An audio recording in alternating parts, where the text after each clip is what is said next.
নবী বলেন আমার উম্মতদের মধ্যে যদি কেউ দয়া করে মায়া করে মহব্বত করে নিঃস্বার্থে যদি কিছু দান করে সেটাই হলো আবু বকর।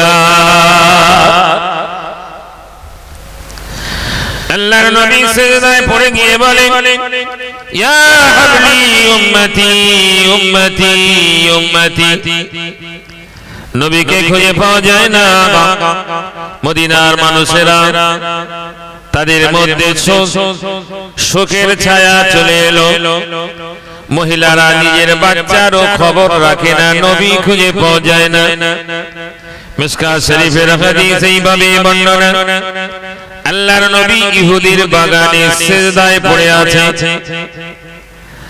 হযরত আবু হুরায়রা খবরটা পেয়েছেন, সাহাবারা পৌঁছে গেছে। আল্লাহর নবীর পিছনে দাঁড়িয়ে আবু বকর বললেন ইয়া রাসূলুল্লাহ, আমি আবু বকর জিন্দেগি জীবনে যত নেকির কাজ করেছি, সওয়াব কামাই করেছি, বিনা স্বার্থে আল্লাহর জন্য আপনার উম্মতকে দান করে দিলাম। ভাইরা বাবাজিরা, নওজোয়ান যুবকেরা, মায়েরা বোনেরা বেটিরাও শুনছেন। এরকম ভাবে দেখা যাবে সমস্ত মহিলাদের মধ্যে শ্রেষ্ঠ যদি কেউ হয় সেটা হলো ফাতিমা, সাইয়্যিদাতুন নিসা আহলিল জান্নাহ। জান্নাতের সরদারিনী হবেন হযরতে ফাতিমা। ভাইরা বাবাজিরা, নওজোয়ানেরা, বলবার কথা আপনার কাছে দুইজন ব্যক্তি জান্নাতি, একজন পুরুষ একজন নারী।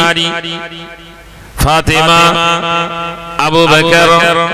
আল্লাহর নবী সাল্লাল্লাহু আলাইহি ওয়াসাল্লাম বলেছিলেন পৃথিবীর জমিনে যদি আমার হায়াত আল্লাহ দিয়েছেন, যদি কাউকে বন্ধুত্ব করতে আল্লাহ বলে দিতেন তাহলে আবু বকরের সঙ্গে বন্ধু করতাম। কিন্তু আমি যে আল্লাহর সঙ্গে বন্ধুত্ব করেছি সেটাই প্রস্ফুটিত হয়ে গেল। রাসূল বললেন ইয়া রফিকুল আলা, ইয়া রফিকুল আলা, আয় বড় বন্ধু, বড় বন্ধু বলতে বলতে আল্লাহর নবী জগৎ থেকে পর্দা নিয়েছিলেন। আমার নবীর বড় বন্ধু হলো স্বয়ং আল্লাহ তাআলা। রাসূল বলেছিলেন মখলুকদের মধ্যে যদি আমার কেউ বন্ধু হয় আবু বকর, আবু বকরের উপরে আমার আর কারো বন্ধুত্ব হবে না। রাসূল বলছিলেন জগতের মানুষ, আমি অনেকের কাছে ধার নিয়েছি, ঋণগ্রস্ত হয়েছিলাম। অনেক সময় অন্যায় ভাবে আমার উপরে তোহমত দেওয়া হয়েছে। ইহুদির ডেট এখনো আসেনি, তার আগে বলছে মুহাম্মদ তুমি পয়সা নিয়েছিলে দাও না, তোমার এই রকম না দেওয়ার বিষয় তোমার রয়েছে। আহারে আমার রাসূল বললেন না এখনো তো সেই ডেট আসেনি তোমাকে দেওয়ার বিষয়ে। রাসূল মাথা নিচু করে আছেন, সাহাবারা ক্ষিপ্ত হয়ে গেলেন। রাসূল বললেন না না, এইভাবে ক্ষিপ্ত হলে হবে না, বিষয়টা আমি ওর কাছে ঋণ করেছিলাম, শোধ করে দেওয়া হলো। এইভাবে সব ঋণ আমার রাসূল শোধ করলেন। একেবারে অন্তিম কালে মদিনার মসজিদ নববী শরীফে মিম্বারের উপরে বসে রাসূল বললেন বিনা দ্বিধায় বলো, যে যা বলেছে হযরত আব্বাসের কাছে বলে দেওয়া হলো, ঋণগুলো পরিশোধ করে দাও। আল্লাহর নবী বললেন আমার মনে আছে আমার হায়াতি জিন্দেগিতে যদি কারো কাছে আমি এরকম ঋণ করে থাকি সেগুলো আমি শোধ করতে সক্ষম হয়েছি, কিন্তু এক ব্যক্তির ঋণ আমি শোধ করতে পারি না। ওই ব্যক্তিটি হলো আমার আবু বকর। আবু বকরের ঋণ আমি শোধ করতে পারবো না, তাই আমার প্রভুকে বলে দিলাম আল্লাহ আমার আবু বকরের ঋণ যেটা আমি করেছি এই ঋণ শোধ করবার দায়িত্ব আপনাকে দিয়ে দিলাম। হাসরের ময়দানে আমার আবু বকরের ঋণ আপনি শোধ করে দেবেন। ও ভাইরা বাবাজিরা, নওজোয়ানেরা, যুবকেরা, আমার রাসূলের সাথী হলো আবু বকর, আমার রাসূলের সাথী ওমর ওসমান আলী, এরকম ভাবে আব্দুর রহমান, এরকম ভাবে আব্বাস রাদিয়াল্লাহু তাআলা আনহু, আমার রাসূলের সাথী এইরকম সাহাবায়ে কেরামেরা আমার রাসূলের আর কোলে বসা সেই সাথী হলো হাসান হুসাইন উসামা। আর সাহাবা রয়েছে আল্লাহর নবীর শালো হযরতে হাফসার ভাই আব্দুল্লাহ, সে আমার রাসূলের সাথী সঙ্গী কোলে ওঠা, দুলাভাইয়ের কোলে উঠেছে, দুলাভাইয়ের সম্মুখে খাওয়া দাওয়া, দুলাভাইয়ের পাশে ঘুমিয়ে পড়েছে, দুলাভাইয়ের সঙ্গে মক্কা নগরীতে বেড়াতে গিয়েছে, সে হলো ওমরের বেটা আব্দুল্লাহ, হযরতে হাফসা রাদিয়াল্লাহু তাআলা আনহার ভাই। এরকম সাহাবাদের উপরে পৃথিবীর কোন মানুষ যদি আঙুল তোলে, ওই মানুষগুলোকে এই যে প্রাধান্য দেওয়ার বিষয়টা আপনাকে জিজ্ঞাসা করা হলো, পৃথিবীর জমিনে যদি তারাই প্রাধান্য পাবে, মনুষ্য জাতির মধ্যে মুমিনরা এই সাহাবাদের উপরে আঙুল তুললে ওই মানুষগুলোর আর ঈমান থাকলো না, চলে যায়। এক শ্রেণীর মানুষ আছে সাহাবাদের ভুল ধরার জন্য তৈরি আছে, এক শ্রেণীর মানুষ আছে হযরতে সিদ্দিক আকবরের ভুল ধরার জন্য তৈরি আছে। আমার রাসূল বললেন সাহাবী কান নুজুম বিআইহিম ইহতাদাইতুম ওয়া ইহতাদাইতুম, ও জগতের মানুষ শোনো, আমার প্রত্যেকটা সাহাবা একটা নক্ষত্রের মতো, জগতের কোন মানুষ কাউকে অনুসরণ করবে তো হেদায়েত পেয়ে যাবে, জান্নাতের রাস্তা খুঁজে পেয়ে যাবে। আল্লাহ বললেন ওয়াইযা কিলা লাহুম আমিনু কামা আমানান নাস, ও জগতের মানুষ আমি আল্লাহ তোমাদেরকে জানিয়ে দিলাম ওই মানুষদের মতো ঈমান আনো যারা প্রকৃত ঈমান এনেছে। ইঙ্গিত সাহাবাদের দিকে আল্লাহ বললেন রাদিয়াল্লাহু আনহুম ওয়া রাদু আনহু, ওরা আমার উপরে রাজি, আমি ওদের উপরে রাজি হয়ে গেছি। জোরে বলে, আরো জোরে বলেন সুবহানাল্লাহ।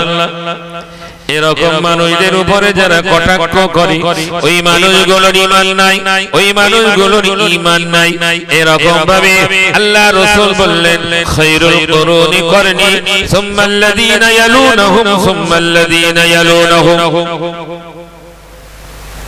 ভাই আকীদার কথা হচ্ছে, ওটা ওটি করলে হবে না।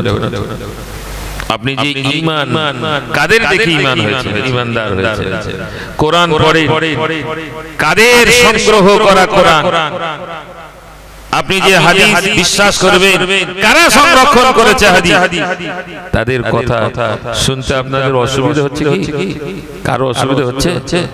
জি জি, আপনার ঈমান মজবুত করার জন্য আমি কথাটা গোড়া থেকে বলে আসছি। কিছু কিছু ওয়াজ তো অনেক করা যাবে, আজ বর্তমান সময় মানুষ ঈমান চোর বেরিয়েছে, সেজন্য ঈমান আগে মজবুত করতে হবে। আপনাকে প্রাধান্য নিতে গেলে ঈমান ধারা হলে হবে না, ঈমানকে আরো মজবুত করুন। সাহাবারাও আমাদের ঈমান, আমাদের বিশ্বাসের মধ্যে সাহাবারা হলো সত্যের মানদণ্ড, এটা আপনাকে মাথায় রাখতে হবে। আল্লাহ গ্যারান্টি দিয়েছে, রাসূল গ্যারান্টি দিয়েছে, খায়রুল কুরুনি করনি সুম্মাল্লাযীনা ইয়ালুনহুম সুম্মাল্লাযীনা ইয়ালুনহুম। রাসূল বললেন এই জামানাটা সবথেকে উত্তম, রাসূল সাহাবারা যে জামানায় আছে, তারপরের জামানা হলো তাবিঈদের জামানা। রাসূল বললেন একদিন আমি চলে যাব, সাহাবাদের অনুসরণ করবে তাবী, সাহাবারা চলে যাবে, তাবিঈদের অনুসরণ করবে তাবে তাবী। এই পরপর ধাপ আপনাকে প্রথম বলে নিয়েছি, স্টেপ বাই স্টেপ। কোন সিঁড়ি যদি আপনি কেটে দেন তাহলে আপনার আগে যাওয়া যাবে না, সিঁড়িগুলো ঠিক রাখতে হবে। মুমিনদের আঘাত দিলে হবে না, আলিমদের আঘাত দিলে হবে না, আইম্মাদেরকে আঘাত দিলে হবে না। ওই রকম তাবা তাবি তাবিঈ সাহাবা কারো আঘাত দিয়ে কথা বললে আপনার ঈমানে ঘাটতি এসে যাবে। জি জি জি ভাইরা, রাত জেগে বসে আছে, কিছু আকীদার কথা আপনাকে শ্রবণ করতে হয়। জি, আপনাকে এই যে ইউটিউব বলছে না, ইউটিউব দেখে দেখে সবাই মৌলবি হয়ে গেছে, তাই না? কে কি বলছে, কোন আকীদার মানুষ আর বিচার করে জানতে হবে। আমাদের ইমামের নাম কি? সবাই বলে নোমান বিন সাবিত, মেয়ের নাম হানিফা, তাই আবু হানিফা মেয়ের নামের সঙ্গে একটা নাম যুগে ওটাই বিখ্যাত হয়েছে হানিফার বাপ, নাম হলো নোমান বিন সাবিত। জি আমার নওজওয়ানেরা, যুবকেরা, ভাইয়েরা, বাবাজিরা, মায়েরাও শুনছেন, আকীদা ঠিক করুন। যদি বলে আমি মাযহাব মানি না, তাহলে হাদিস মানা হলো না। আমাদের ইমাম তাবী ছিলেন, সাহাবাদেরকে দেখেছেন, কয়েকটা সাহাবার কাছে হাদিসও পড়েছেন, শুনেছেন, মুখস্থ করেছেন। জি এরকম যাদের গ্যারান্টি দিলেন রাসূল, সুম্মাল্লাযীনা ইয়ালুনহুম সুম্মাল্লাযীনা ইয়ালুনহুম, তাবীদের মধ্যে পরে আরো একটা স্টেপ আছে, তাবা তাবী আছে। তাদের মধ্যে দেখা যাবে ইমাম শাফি, ইমাম আহমদ বিন হাম্বল, ইমাম মালিকও পড়ে যাবে। জি আমার ভাইরা, নওজওয়ানেরা, যুবকেরা, আপনাকে সর্বপ্রথম ওই জায়গায় বোঝাচ্ছে, রাসূল বলেছেন আমি চলে যাওয়ার পরে দুটো জিনিস শক্ত করে ধরবে, বলেছে না? কোরআন সুন্নাহ, কোরআন হাদিস। এরপরে তো বলি তাহলে আমরা কোরআন থেকে মেনে নেব, হাদিস থেকে মানব। আমরা কোরআনে যেটা পাবো না মানবো না, হাদিসে যেটা পাবো না মানবো না। তাকে প্রশ্ন করুন, শুকরের গোশত খাওয়া কি হারাম? মাথা ঠান্ডা করে বুঝছেন তো? ঘুমোলে হবে না, এখন আর ঘুমোনোর টাইম নাই। ঘুম আপনার হয়ে গেছে, এখন জেগে চিন্তা করতে হবে। শুকরের গোশত হারাম। শুকরের চর্বি খাওয়া কি? কোথায় পেলেন শুকরের চর্বি খাওয়া হারাম? চর্বির কথা তো কোরআনে নাই, চর্বির কথা তো হাদিসে নাই। কোথায়? তাহলে ওটা হালাল করে দিতে হবে। বুঝতে পারেননি? পেরেছেন? হেডলাইন থাকবে, তার মধ্যে তো কথা থাকবে, সেই কথাগুলোকে ব্যাখ্যায় চলে আসবে। সেই ব্যাখ্যাটা করবে কে? তারাই করবে আইম্মা মুজতাহিদ, যাদেরকে আল্লাহ তাআলা ইলমে লাদুন্নি দিয়েছেন, ইলম আলাদা স্টাইলে দিয়েছেন। যখনই একটা কথা ওখানে আসবে, আইনে নাজাসাত, আইনে নাজাসাত, এই আইনে নাজাসাতটা কোথায় পাবে? তখন আইম্মাদের মসলায় আসতে হবে, পরিপূর্ণটাই না পা, তখন সেখানে চর্বি আসবে, শিরা উপাশিরা আসবে, সেখানে শরীরে হাড় হাড্ডিও আসবে, যা আসবে সব হারাম হারাম। জি পাবেন কোথায়? আইম্মাদের মসলায় যখন আসবে। সেজন্য তো রাসূল বলে গেলেন, ওদের দৌড়টাও ভালো, ওদের কথাগুলো ভালো বুঝবে। কোরআন তুমি কি বোঝো? তোমার ব্রেনে সেই কথা নাই। যাদেরকে আল্লাহ ওই এক্সট্রা জ্ঞান দিয়েছে, তারা মসলা ইস্তেমবাদ করে, তারাই হলো মুজতাহিদ। ডাইরেক্ট বলে কুদরতে কারীম আল্লাহ তাআলার কৌশল, সাহাবাদেরকে মানতে হবে সত্যের মানদণ্ড দিয়ে, তাবিদের মানতে হবে তাদেরও সত্যের মানদণ্ড দিয়ে, তাবিদের সত্যের মানদণ্ড দিয়ে মানতে হবে, আইম্মাদেরকে সত্যের মানদণ্ড দিয়ে মানতে হবে, উলামায়ে হাক্কানীদেরকে তাদেরও সত্যের মানদণ্ড দিয়ে আপনাকে মানতে হবে। যারা এরকম বিশ্বাস করে নেবে, এবং তারা ঠিক জায়গায় আল্লাহর ইবাদত বندگی গুলো সঠিকভাবে করবে, আল্লাহর উপরে ভরসা করে সঠিকভাবে এগিয়ে যাওয়ার লক্ষ্যে ওই মানুষগুলো হবে মুমিন, ওই মানুষগুলো হবে আল্লাহ বিশ্বাসী, রাসূলের বিশ্বাসী।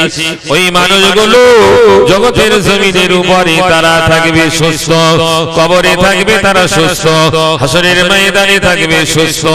এই মানুষগুলো আল্লাহর দয়ার জান্নাতে প্রবেশ করবে। জোরে বলে আরো জোরে বলে। এই জায়গায় ফিরে আসুন। আল্লাহ রাসূল বললেন জগতে আমার উম্মতদের মধ্যে বহু ফিরকা তৈরি হয়ে যাবে, 72 ফিরকা তৈরি হয়ে যাবে। অনেক ফিরকা বার হয়ে গেছে, কাদরিয়া, জাহমিয়া, মুতাজিলা, কাদরিয়া। এই সমস্ত আকীদা বাতিল ভ্রান্ত হিসাবে গণ্য হবে। রাসূল বললেন ওই আকীদাটা, ওই দলটা না ওয়া সাহাবী, আমি এবং আমার সাহাবারা যে দলটায় আছে ওটাই হলো আহলে সুন্নাত ওয়াল জামাত। এই দলটাই হলো সত্য দল, এই দলটাই হলো জান্নাতি দল। জোরে বলে, আওয়াজ হলো না, জোরে বলে। তাকবীর দেন দেখি, নারায়ে তাকবীর। আওয়াজ হচ্ছে কিন্তু নদীর ধারে বলে আওয়াজ ওদিক যায় কি? আরো জোরে নারায়ে তাকবীর। কটা বেজে? 11টা। এই সময় তো পাতা পুড়ে যায় সকলের অন্যদিনে, সেই জন্য সেই অভ্যাস আছে। 11টা পার হয়েছে, ঘুমের একদম মোক্ষম সময়। হাজী সাহেব উনি আমরা জি আমি মনে করলাম ঘুমাচ্ছে, জেগে আছে। তো তাকবীর দিতে হবে একটু জোরে। এর আগেও আমি এখানে এসেছি, ওই যে গফর ভাই নাম বললাম না, দাওয়াত করেছিলেন কয়েক বছর আগে। তাহলে তাকবীর দেন দেখি, নারায়ে তাকবীর। মনে আছে? তাকবীর জোরে হবে, আমি বলি। এই ওখানে একটা পুষ্কালিয়াটার এদিকে, সে ওই ঘাট থেকে পার হয়ে আসতে হয়, মাদ্রাসা আছে। ওটা কি তুষখালি? ওটা ভাঙা তুষখালি, মিস্ত্রি পাড়া। ভাঙাটা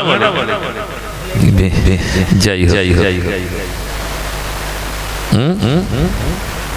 ভেঙে পুড়ে যায়। তো তাকবীরের জোর হবে, সেইটাই বলতে চাচ্ছি। কথা বললেও ঘুমটা ভাঙবে, মোক্ষম সময় ঘুমের। এটা একটু ডান হাতটা তুলে তাকবীর দেন তো, নারায়ে তাকবীর। নামাতে বলিনি কিন্তু আমি তুলে আছি। আমার বয়সের অনেক বড় মানুষ, মুরব্বীরা আছে বটে, কিন্তু পদ্ধতিগত দিক দিয়ে সকলকেই বলছি। আরো জোরে নারায়ে তাকবীর, আরো আওয়াজে নারায়ে তাকবীর। দুই হাত তুলে নারায়ে তাকবীর, আরো আওয়াজ নারায়ে তাকবীর। আহলে সুন্নাত ওয়াল জামাত, আহলে সুন্নাত ওয়াল জামাত সিলসিলায়ে ফুরফুরা শারি। আওয়াজ হয়েছে না কি? জোরে আওয়াজ দেয়নি কেউ। আল্লাহর রাস্তে জোরে দিয়েছে, কেসে ফেলেছে। কেউ বলছে আগের দিকটা হোক, আমার পেছনে একটু সরে আসতে হবে। আগেই বলছিলাম জায়গা সামনে ফাঁকা থাকলে সে চলে আসবে, সেজন্য এখনো টাইম আছে, আগের দিকে চলে আসে।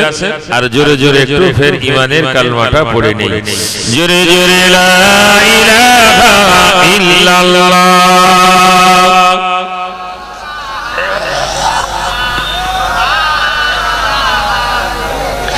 আরো আওয়াজে লা ইলাহা ইল্লাল্লাহ, লা ইলাহা ইল্লাল্লাহ, লা ইলাহা ইল্লাল্লাহ মুহাম্মাদুর রাসূলুল্লাহ। আওয়াজ করুন, হাসবি রাব্বি জাল্লাল্লাহ, মা ফি কলবি গায়রুল্লাহ, নূর মুহাম্মদ সাল্লাল্লাহ, হক লা ইলাহা ইল্লাল্লাহ। আর জোরে লা ইলাহা ইল্লাল্লাহ,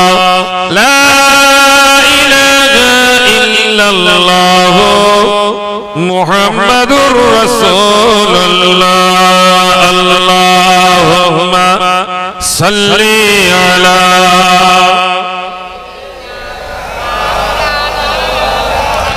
বালাগালি সাইয়্যিদিনা।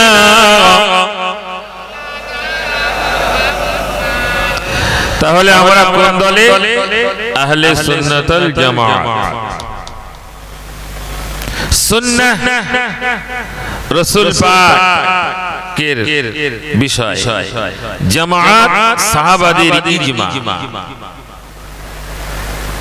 রাসূল বানিয়ে দিয়ে গেলেন এই দল যে এটাই হলো সঠিক দল, আহলে সুন্নাত ওয়াল জামাত, রাসূলের বানানো জামাত। জোরে বলেন সুবহানাল্লাহ, জোরে বলেন সুবহানাল্লাহ। জি জি, ওরা কথায় কথায় বলে ওরা বেদাত করছে, বেদাত করছে। ওরা যে দল করছে ওটা বেদাত না? ওটা তো রাসূলের জমানায় ছিল না।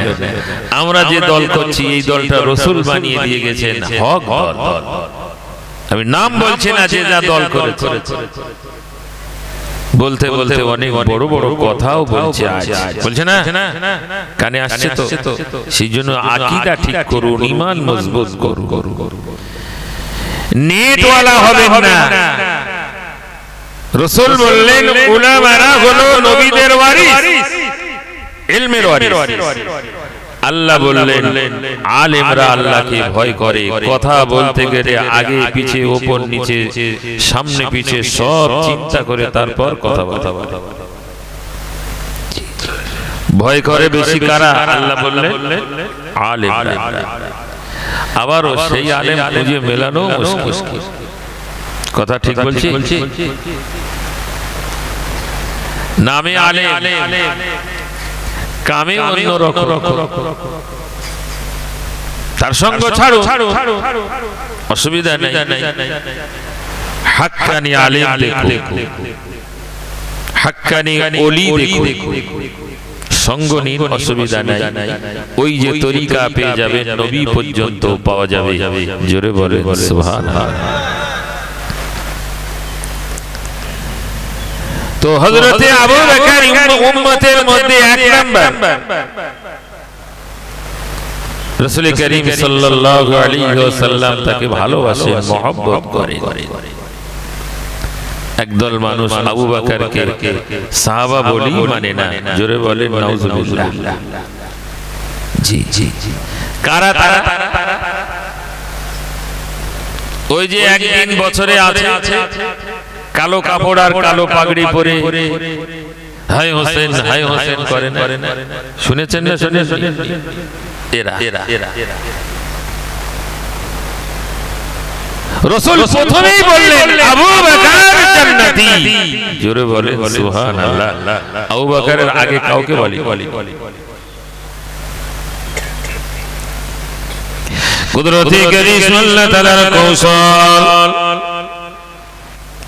নবী পাকের জন্ম হয়েছে 2 বছর পরে আবু বকর জগতে আল্লাহ পাঠাবে। আবু বকর মায়ের গর্ভে স্বপ্নের মধ্যে মা দেখে যে ওগো তোমার গর্ভে যে সন্তান আছে ওই সন্তানটা এত ভালো হবে, নম্র ভদ্র সহনশীলতা, শ্রেষ্ঠ নবীর সঙ্গে থাকবে, সাথী হয়ে যাবে। সেই মানুষটি উম্মতদের মধ্যে এক নাম্বার হয়ে যাবে। জোরে বলে। ঘুম ভেঙে গেল, আবু বকরের মা বিচলিত হয়ে গেল। আবু কুহাফা আবু বকরের আব্বার নাম ডেকে বলছে ওগো শোনো, এরকম স্বপ্ন দেখেছি। বলছে আল্লাহ জানে স্বপ্নের বৃত্তান্ত, তবে সন্তান নিশ্চয়ই ভালো সন্তান জগতে আসবে।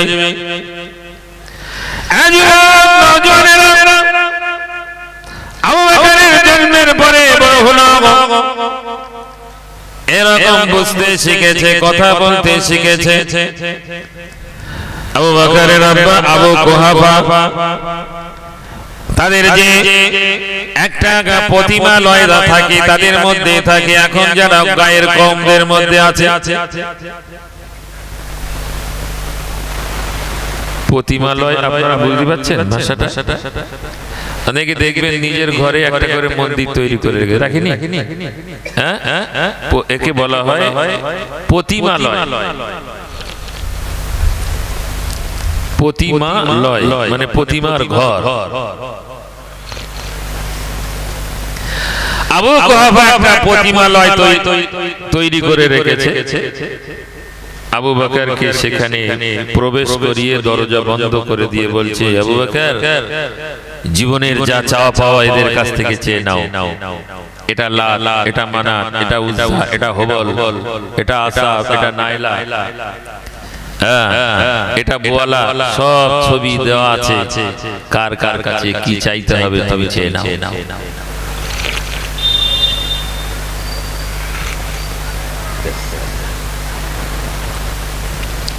আবু বকরের আব্বা দরজা বন্ধ করে দিয়ে বাইরে চলে গেছে।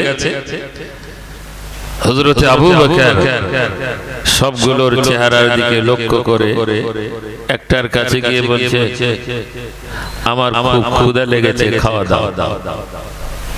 ও ছবি খেতে দিতে পারবে? কথা বলছেন না? পারবে। তো একটু তোর দিকে একটু গরম চোখ দিল, তুমি খেতে দিতে পারো না, তোমার কাছে যাবো। আর একটার কাছে গিয়ে বলছে, আমার খুব পানির পিপাসা হয়েছে, পানি দাও। সেও হলো না। আর একজনের কাছে গিয়ে বলছে, আমি অসুস্থ, আমার সুস্থ হওয়ার জন্য কোনো মেডিসিন দাও। কোনো নড়চড় নেই। একটা পাথর তুলে নিয়েছে, সবগুলোর মাথা ভাঙছে। এই পিছনে ইতিহাস আছে না নাই? কে এই জাতের জনক নবিয়না ইব্রাহিম আলাইহিস সালাতু ওয়াস সালামের ঘটনা আছে না নাই? আছে। সব ঈদের ময়দান থেকে ফিরে এসেছে, এসে দেখে সব মূর্তির মাথা নেই। আর বড়টার গলায় একটা কুরুল আছে। জিজ্ঞাসা করছে, ইব্রাহিমের কাজ করে কি? বলে, বড়টা জিজ্ঞেস করো। যদি বলতে না পারে তো ওর কাছে কেন মাথা কথা? সেদিন থেকে ইব্রাহিমের পিছনে পড়ে গেল তারা। সেই ইতিহাস আপনার কাছে আগুনে ফেলে দিল, তাও পড়ল না।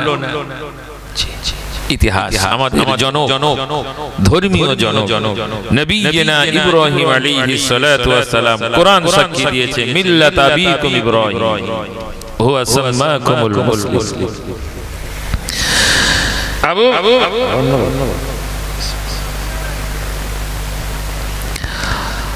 আবু বকরের আব্বা হঠাৎ দরজা খুলে দেখছে সব মাথা ভাঙছে। আরে করো কি? বলছে, আব্বা আপনি বললেন এদের কাছে চাও, আমার খোদার জন্য বললাম, কেউ কিছু বলে না। পানির জন্য বললাম, বলে না। শরীর অসুস্থর জন্য বললাম, কিছুই বলে না। তা রেখে লাভ কি? তাই ভাঙতে শুরু করেছে। বাপ রেগে যাবে না? সবাই বলে রেগে যাবে না। হযরতে আবু কুহাফা তিনিও পরিমাণে এনে সাহাবা হয়েছিলেন। সেদিনেই কিন্তু মুশরিকদের দলভুক্ত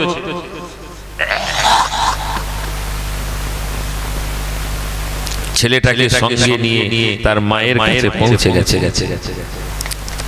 শোনো, তুমি যে স্বপ্ন দেখেছিলে তার সত্য প্রমাণ হয়ে গেল। আবু বকর কিন্তু দেব দেবী মানে না। আখিরি জামানার পয়গম্বর যিনি হবে, তিনি দেব দেবী বিরুদ্ধচরণ করবেন। আবু বকর তার সঙ্গী হবে। জোরে বলেন সুবহানাল্লাহ।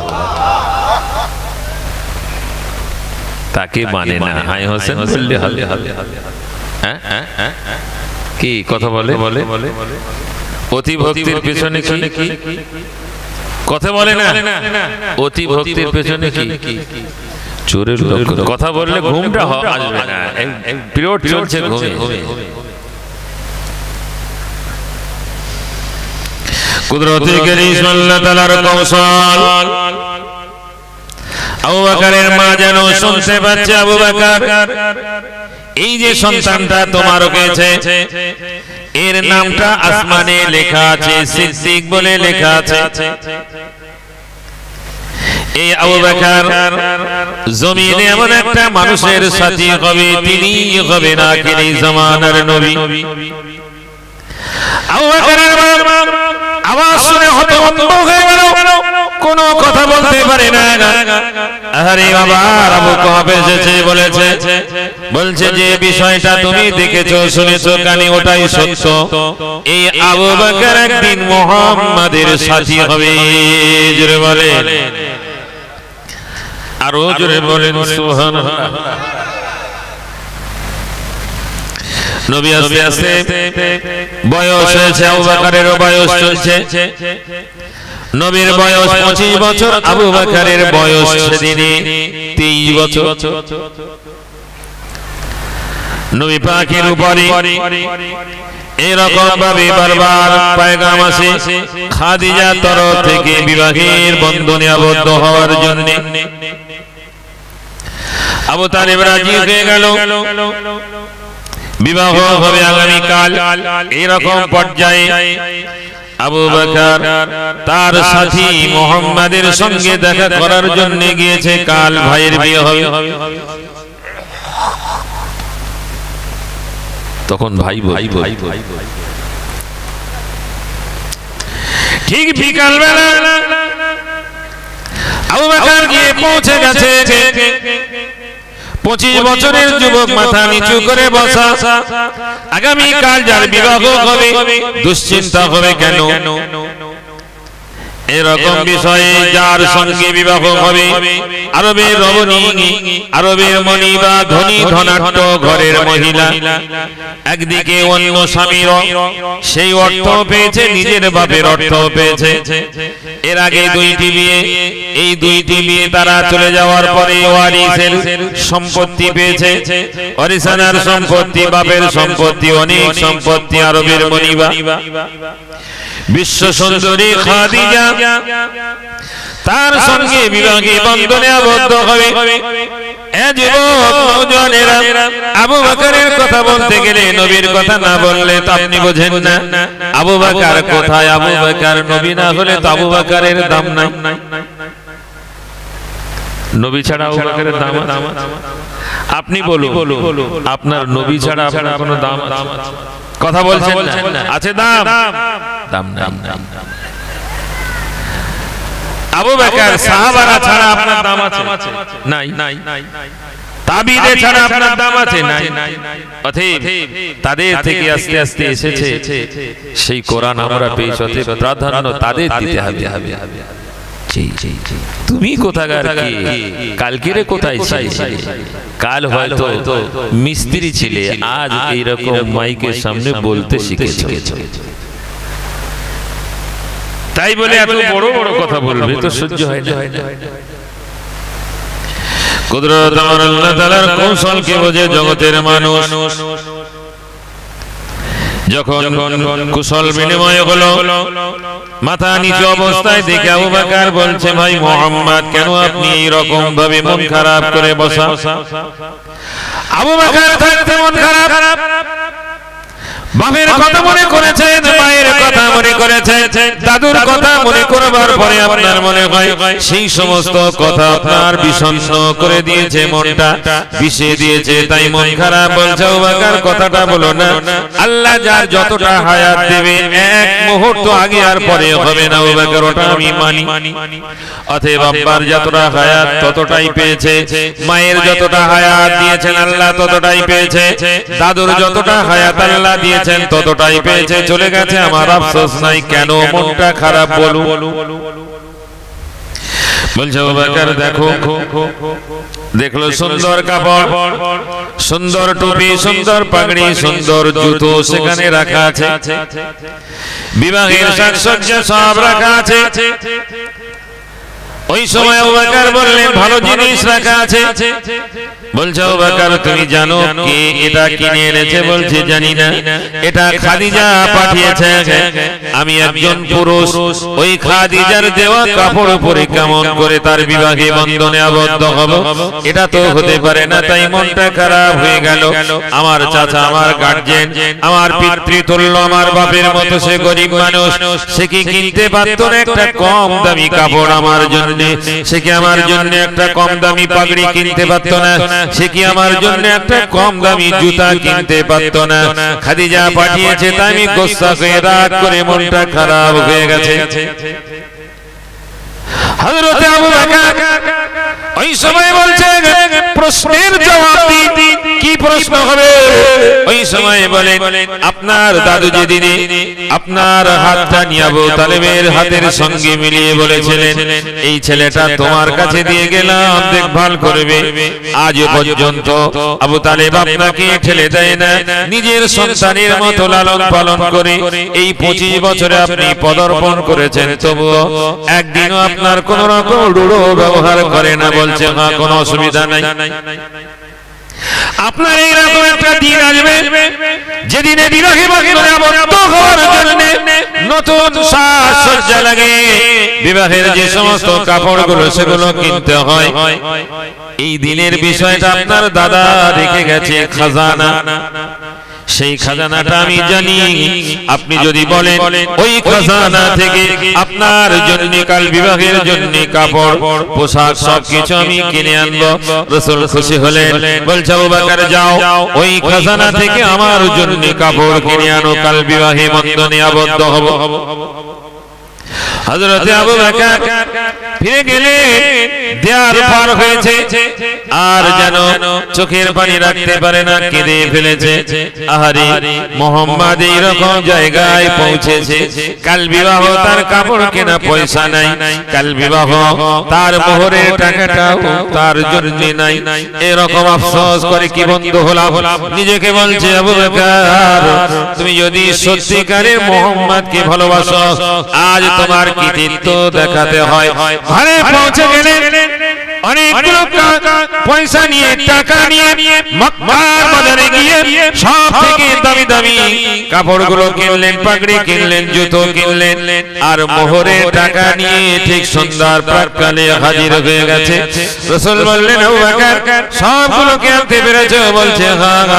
কাপড়গুলো দেখছে ভালো ভালো দামি দামি কাপড় কিনে আনা হয়েছে। রাসূল বললেন আমি বড় খুশি হলাম, তবে তোমাকে জিজ্ঞাসা করব এই খাজানা কার কাছে ছিল? তুমি ছাড়া আর কেউ জানে না। আবু বকর চোখের পানি ফেলে বলে ও ভাই মুহাম্মদ ওই খাজানাটা অন্য কারো কাছে নয়, ওই খাজানাটা আমার কাছেই ছিল। আল্লাহর নবী আবু বকরের দিকে তাকিয়ে আছে, বলছে যখন আপনার হাত আবু তালেবের হাতের উপরে আর ওইখানে কোনো বাচ্চা ছেলে কি ছিল? বলছে হ্যাঁ তুমি তো ছিলে। বলছে হ্যাঁ, আমি সেদিনে সংকল্প করেছিলাম আমার মায়ের স্বপ্ন সফল করার জন্য, আমার আব্বার পরীক্ষায় উত্তীর্ণ হওয়ার বিষয়টা নিয়ে আমি সেদিনে সংকল্প করেছিলাম মুহাম্মাদের সঙ্গ ছাড়া আমি কারো সঙ্গে থাকবো না। সেই জন্য আপনার কদমে কদমে আমি আপনার নকশায় চলতে থাকি। ও ভাই মুহাম্মদ আপনি বলুন ওই দিনের যে খাজানা আজ এই রকম একটা বিষয় চলে আসবে, তাই আমি আমার নিজের টাকা খরচ করে আপনার জন্য পোশাক কিনে এনেছি। আমার রাসূল হাত বাড়িয়ে দিলেন। আবু বকর বুকে বুকে মিলে বলছে আবু বকর তুমি এত উদার এত মহান, আমার জন্য এত কুরবানি করতে পারো? বলছে আমি সব পারি। বলছে কথা দাও কালকের বিবাহে বন্ধনে আবদ্ধ হওয়ার জন্য খাদিজার বাড়িতে যাব। আবু বকর তুমি কি আমার সঙ্গে যাবে না? বলছে দাওয়াত করলে আমি বরযাত্রী হয়ে আপনার সঙ্গে খাদিজার বাড়িতে যাব। আওয়াজ হয়নি, জোরে বলি। সাথী হবে সেই আবু বকর। কুদরত আমার আল্লাহ তাআলার কৌশল কি বোঝে জগতের মানুষ। বুখারী রিওয়ায়াত কিতাবুল মানাকিব হযরত আবু বকরের বর্ণনা চলে এসেছে। আবু বকর বলছে নবীর কাছে কালমা পড়ে যদি মুসলমান আযাদ পুরুষের মধ্যে বালিগ পুরুষের মধ্যে যদি কেউ হয় সেটা হবে আবু বকর। আমার আগে আম্মা জান ঈমান এনেছেন, আমার আগে গোলাম ঈমান এনেছে, আমার আগে বাচ্চা ঈমান এনেছে। আম্মা জান খাদিজা সর্বপ্রথম ঈমান এনেছে, হযরত আলী বাচ্চা মানুষ ঈমান এনেছে। পুরুষদের মধ্যে বলে জিজ্ঞাসা করতে হলো না আবু বকরের সম্মুখে দাঁড়িয়ে শুধু বলছে আমাকে আল্লাহ তাআলা নবুয়ত দান করেছে। আবু বকর বললেন কি করতে হবে? বলছে কালমা পড়ে নাও। কালমা পড়ে নেওয়া হলো, মুসলমান হয়ে গেছে। আবু বকর স্বপ্নের কথাটা বলে, আজ থেকে আপনি নবী, আমি আপনার সঙ্গে আমার স্বপ্নের কথা বলতে চাই। আমি সিরিয়ার বাজারে গিয়েছিলাম, সিরিয়ার বাজারে গিয়ে আমি রাত্রে ঘুমিয়ে পড়েছি। স্বপ্নের মধ্যে কে যেন আমাকে সে বলছে আবু বকর, আবু বকর, আবু বকর শোনো, তুমি এরকম একজন মানুষের সঙ্গে তুমি থাকবে। আর এইরকম বিষয় বলছে আবু বকর শোনো, আসমানের ওই রকম লাইট, আসমানের চাঁদ তোমার কোলে চলে এসেছে। আমি দেখে ভয় করলাম, স্বপ্নটা আমি পৌঁছে গেছে আমার। ওই রকম ভাবে সেখানে আছে রাহিব পাদ্রীরা, ইহুদি পাদ্রীর কাছে পৌঁছে গিয়ে বললাম আমি রাত্রে স্বপ্ন দেখেছি, আসমানের চাঁদ আমার কোলে চলে এসেছে। আমি ভয় করেছিলাম। বলছে তোমার স্বপ্নের বৃত্তান্ত বলা যাবে না। ইহুদি জানে ওই চাঁদটা কে। বুঝতে আপনারা কিছু বুঝতে পারছেন? জি জি জি। নাসারা খ্রিস্টান এক পাদ্রীর কাছে গিয়ে বলেছে, বলছে আবু বকর এক্ষুনি তুমি কাউকে বলো না, তোমার উপরে শত্রুতা হয়ে যাবে। তোমার স্বপ্নের বৃত্তান্ত বলছি, তোমার নসিবটা বড় বড়। বিশ্ব নবী সাল্লাল্লাহু আলাইহি ওয়াসাল্লামের আগমনের সময় চলে এসেছে। তুমি হয়তো এই ব্যবসা থেকে বাড়ি যাওয়ার পরেই তোমার সন্তান মিলে যাবে, সেই নবীর সঙ্গী তুমি হবে। একদিন এমন পর্যায়ে চলে আসবে ওই নবী তোমার কোলে মাথা রেখে ঘুমাবে। জোরে বলে বলে, জোরে বলে বলে বলে। ইতিহাস মনে পড়ছে, ইতিহাস মনে পড়ে না? রাসূল আবু বকরের কোলে মাথা রেখে ঘুমিয়েছিলেন গারে সাওরে। মনে পড়ছে আপনাদের? জি জি জি ভাইরা, এরকম সফরের সাথী আবু বকর। কুদরত আমার আল্লাহ তাআলার কৌশল কে বোঝে জগতের মানুষ। এক জান্নাতি মানুষ আর জান্নাতের সরদার, তাদের সঙ্গে বন্ধুত্ব। ও যুবক, তুমিও যদি এদের অনুসরণ করে চলো, তোমার জন্য জান্নাত হয়ে যাবে, তোমার জন্য জগৎটাও আনন্দের হবে, তোমার জন্য কবরে আনন্দ হবে, আরামের ঘুম, জান্নাতের বিছানায় ঘুমিয়ে পড়বে। হাসরের ময়দানে চেহারা হবে পূর্ণিমার চাঁদ অপেক্ষা উজ্জ্বল। মতির মিম্বারে দাঁড় করিয়ে দেওয়া হবে আর তাদেরকে বলে দেওয়া হবে বিগয়রি হিসাব, বিগয়রি হিসাব জান্নাতে চলে যাও। জোরে বলে, আরো জোরে বলেন সুবহানাল্লাহ। কুদরতে কারিশমা আল্লাহ তাআলার কৌশলটাকে বোঝে জগতের মানুষ। আল্লাহর নবী সাল্লাল্লাহু আলাইহি ওয়াসাল্লাম দ্বিপ্রহরে, দ্বিপ্রহর এই কথাটা আপনি পাবেন আর রাহিকুল মাখতুম, ওই কিতাবটা খুললে বাংলায় বেরিয়েছে কিনুন। আমি আপনার কিতাবের কথা বলে দিলাম। বুখারী বলবে ওরা তো বুখারী বুখারী করে, বুখারী জানে না বুখারীটা কি রকম কিতাব, পড়তেই জানে না তো পড়বে কি করে? কোরআন পড়তেই জানে না তো সে কি আপনাকে বোঝাবে? বলছে বুখারীর যে বাংলা চটি বই, তাতেই লেখা কত কি কথা, নিজের মন গড়া কথা।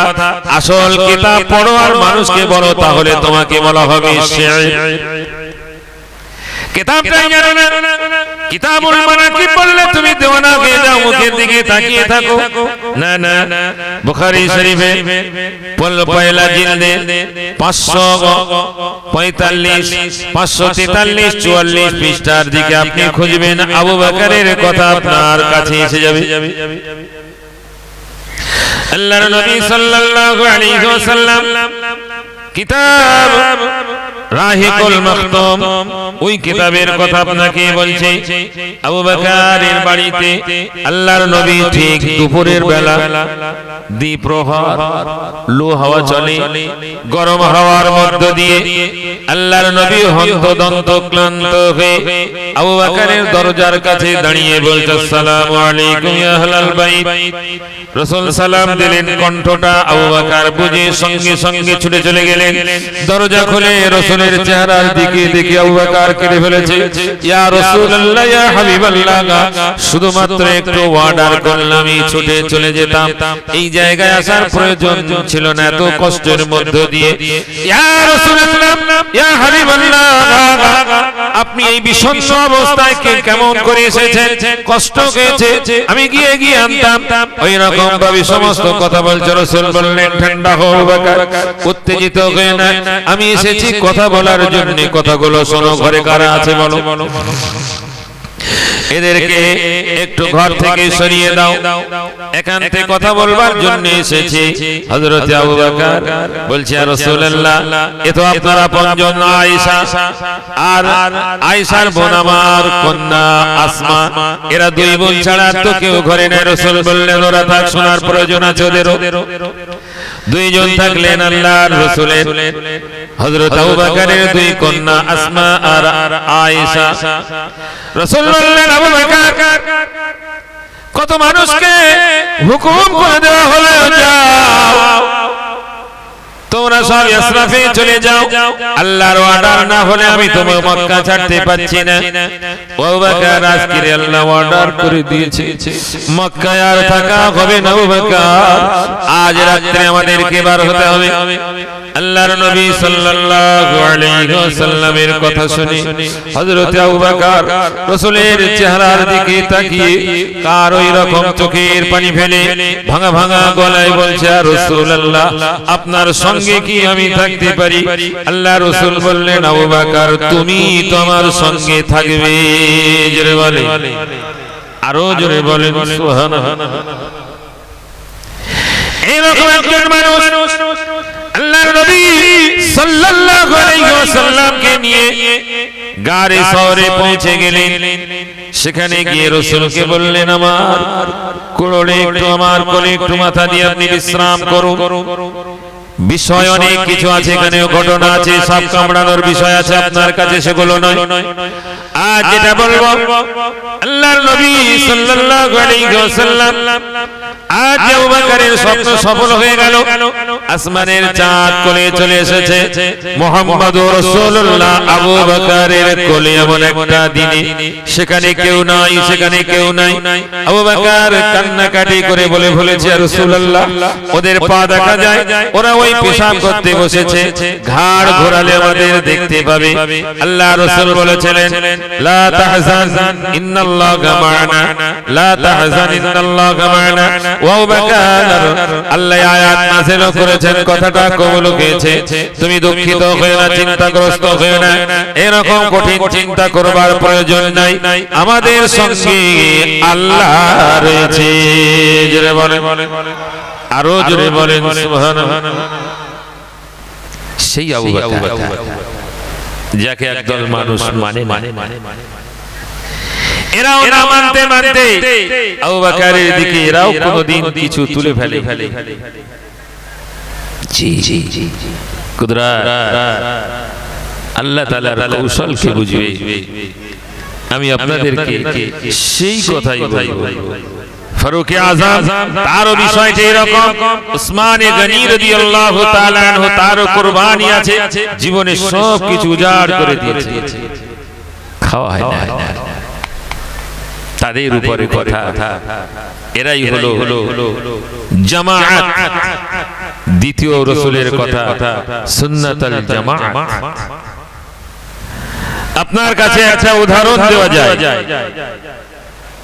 কথাটা বলবো তো দেখি সবাই বলে, একটু ঘুম ভেঙে বলেন, উদাহরণ একটা দেব যখন তাকবীর দেন, নারায়ে তাকবীর। অনেকের মন ঠান্ডা হয়ে গেছে, ঘুম ঘুম ভাব। নারায়ে তাকবীর, আরো জোরে নারায়ে তাকবীর, আরো আওয়াজে নারায়ে তাকবীর, নারায়ে তাকবীর।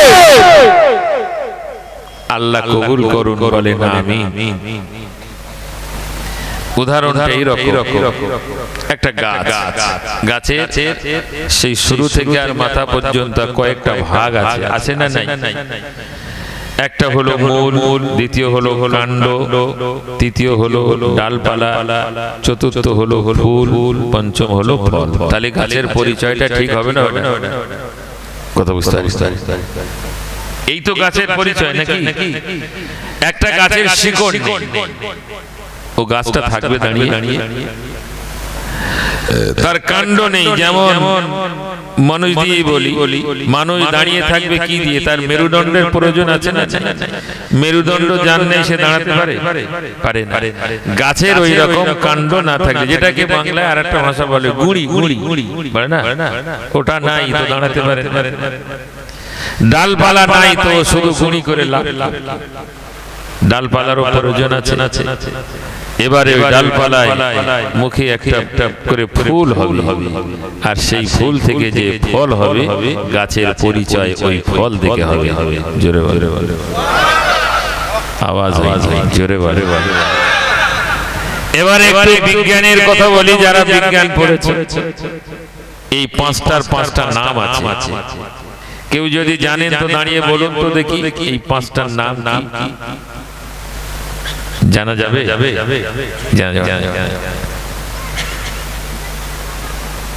বীতি, দলমণ্ডল, পুংকেশর চক্র, গর্ভকেশর চক্র, এসব পড়েছেন ছোটবেলায়?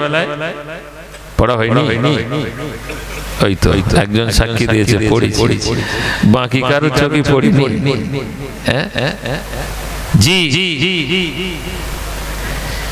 মূল, বীতি, পুংকেশর চক্র, গর্ভকেশর চক্র, কাণ্ড সব আছে, তাহলে পরিপূর্ণ গাছ। মূল হলো মূল নবী করিম সাল্লাল্লাহু আলাইহি ওয়াসাল্লাম। জোরে বলে, আওয়াজ নাই কেন? জোরে বলে। দ্বিতীয় হলো কাণ্ড, সাহাবায়ে কেরাম রিদওয়ানুল্লাহি তাআলা আলাইহিম আজমাইন। আর তার মধ্যে এক নম্বরে কে? আবু বকর সিদ্দিক রাদিয়াল্লাহু তাআলা আনহু। তাহলে মূল হলো, কাণ্ড হলো। তৃতীয় নম্বর হলো শাখা পোশাখা, ডালপালা। এই ডালপালায় আপনি ধরে নেন তাবিজ। চতুর্থ নম্বর হলো ফুল, এই ফুল ধরে নেন তাবে। আর পঞ্চম হলো আইম্মা মুজতাহিদ, চার ইমাম। জোরে বলে সুবহানাল্লাহ। মনে হয় কথাটা আপনারা বুঝতে পারেন না, এখন বুঝতে পেরেছেন? তাহলে একটা গাছের পরিপূর্ণ হলো না? যে গাছের ফুল ফল নেই সে গাছের কোনো কদর আছে? নাই। তো ফুল ফলের প্রয়োজন আছে না? বলে বৃক্ষ তোমার নাম, এটা বাংলা বলে না? তো ফল নাই, বৃক্ষ দাম নাই, এরকম বলে। এই যে বিষয়, এটা কথার কথা। তো একটা পরিপূর্ণ গাছ, রাসূলের সাজিয়ে দেওয়া গাছ। খায়রুল কুরুনি করনি সুম্মাল্লাযীনা ইয়ালুনাহুম সুম্মাল্লাযীনা ইয়ালুনাহুম। এটাই হলো এই গাছের পরিপূর্ণতা। জোরে বলে সুবহানাল্লাহ। আহলে সুন্নাত ওয়াল জামাত এটাই, এই গাছটা তৈরি করে দিয়ে গেছেন আমার নবী পাক। জোরে বলে সুবহানাল্লাহ।